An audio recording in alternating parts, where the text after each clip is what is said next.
and they were in my pocket the whole time. Why don't you put those somewhere, like, important? They were. One of the best things that happened in the city, in my mind, is that early on, one of the canal trustees put a line at the bottom of one of the grids that they were making for the city, and they said that the lakefront should be free and clear of buildings and other obstructions. And over time, that has come to mean that you can't have buildings east of Lakeshore Drive, the bridge that we just went under. Now, I have to admit that if you're at all observant, you've probably noticed that I just said that, and here is this building over here. That's Lake Point Tower, 1968 shipwright and hydrant. It's the reason that the rule today is east of Lakeshore Drive, because when they built this, they judged help get it completed, and he's renting the space, a win-win for the city. Now, two buildings that I'd like to talk about are to our right, or kind of straight ahead at this point. One is that tall, they had bas-relief detailing, or as this building does, or a stylized type of detailing. The Michigan Avenue Bridge, which is just ahead, is historic for two reasons. One, it's where the lake and the river came together originally, which means that everything we've seen so far is actually on landfill. And it's also where Fort Dearborn was built in 1803 to open up the West. And that wonderful building on the other side of the bridge with the cutout and the colonnade and all is from 1923. And it has a lot of historical features because of its closeness to the Michigan Avenue Bridge. Now, if you look down the street, you will hopefully see a dark green terracotta building that has a wonderful gold leaf tower. That's the Carbon and Carbide building, today the Hard Rock Hotel, by Burnham Brothers, another Art Deco gem. And the London Guarantee building, which is today Crane Communications, has several features. That the griffins that you see indicate the London connection on the corners, and then you can see that arched window, and underneath it there's a bronze bas-relief, and that bas-relief is a picture of Fort Dearborn. And then the building with the 18-story octagonal tower is the Mather building. Riddle and Riddle were the architects. It was completed in 1928.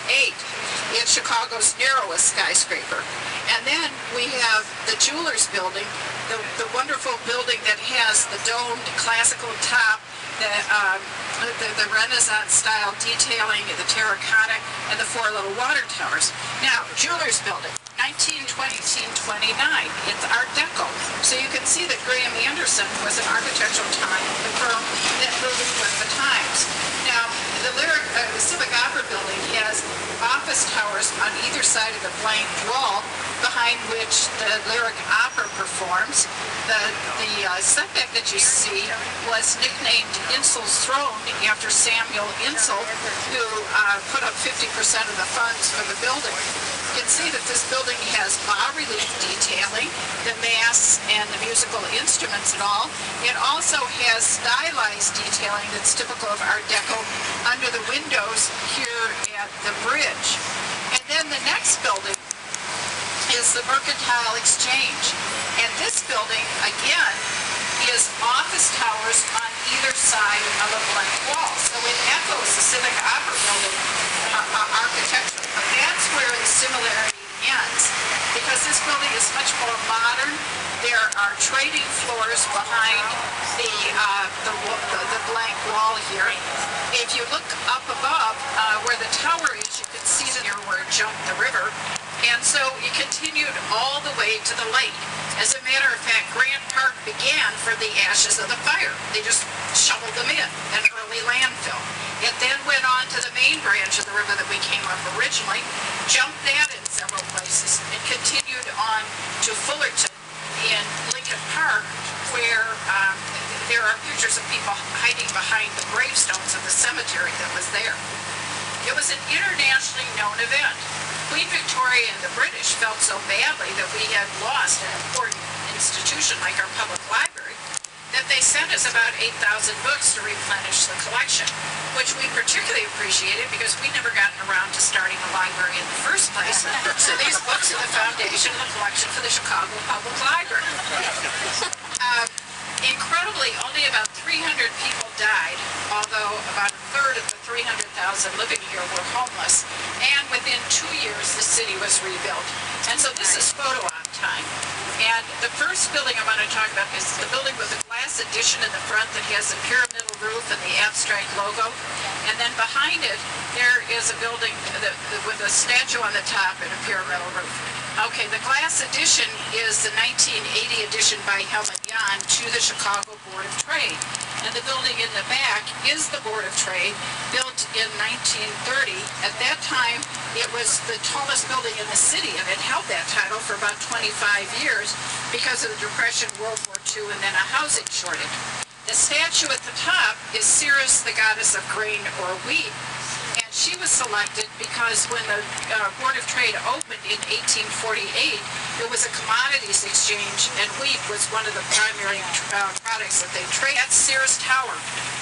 When Sears Tower was opened in 1973, it was the tallest building in the world. It held that title for about 25 years. Today, it's the tallest building in the U.S. 110 stories, 1,450 feet, 16,200 windows, over 100 elevators. The way they were able to build so tall was by using what's called the bundled tube concept, where they start with 9 tubes at the base, drop off 2 at 50, 2 at 66, 3 at 90, and then 2 went the rest of the way to the top. Fazer Khan was the chief engineer, Bruce Graham was the design architect, and Skidmore, Owings & Merrill was the firm that designed it. Interestingly, Skidmore today is building a building in Dubai, which when it is completed will be the tallest building in the world. It'll be almost a half a mile tall. Wow. Now, what I do at this point is I give you a chance. I stop my thing. Is the ABA building, 1987 Skidmore. And this building is a good example of the recessed glass lobby that I keep talking about in connection to the international side. You can see the exposed structural columns and then that glass lobby that's set back. And then we have what we fondly call the corn cobs, but which are really marina towers from the mid-60s by Bertram Goldberg, the same person that did River City.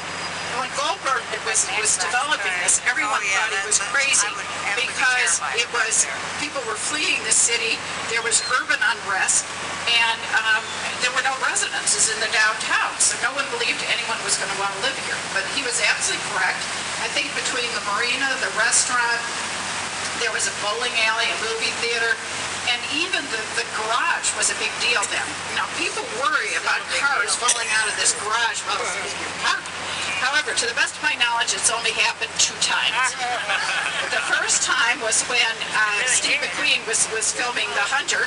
He was a bounty hunter chasing the bad guy, and the bad guy ended up in the river. And then a couple of summers ago, they decided to replicate that scene for a TV commercial. And then the Brown building next is the IBM Tower. It was completed in 1971.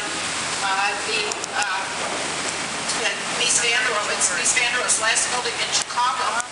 He died in 1969. The building is typical of a Mies van der Rohe building because it's brown steel, reflective glass, has the repetitive pattern of I-beams, and has the recessed glass lobby. What's different about it today than what would be happening today is that the plaza for this building is on the other side of the building. And then next we have Trump Tower, a glass and concrete building that's just been topped out at 92 stories. And this building, the bottom 16 floors are a condo hotel, and the hotel is actually open. If you look through, you can see some of the chandeliers. And then the residential part will open in 09. And they managed to make the construction entrance and the hotel entrance different enough that they've got people staying at the hotel and they don't even hear the construction. But they waited to open it until they were pretty far up, so you know, it wasn't like there was construction going right over someone's head. There's going to be a multi-tiered park right here. And then the white building is the Wrigley building from 1921. The tower on this is after the Giraldi Tower in Sevilla, Spain. And when this first opened, it absolutely absolutely shimmered because a contest with over 200 entrants. And then you see that low building, and that low building is the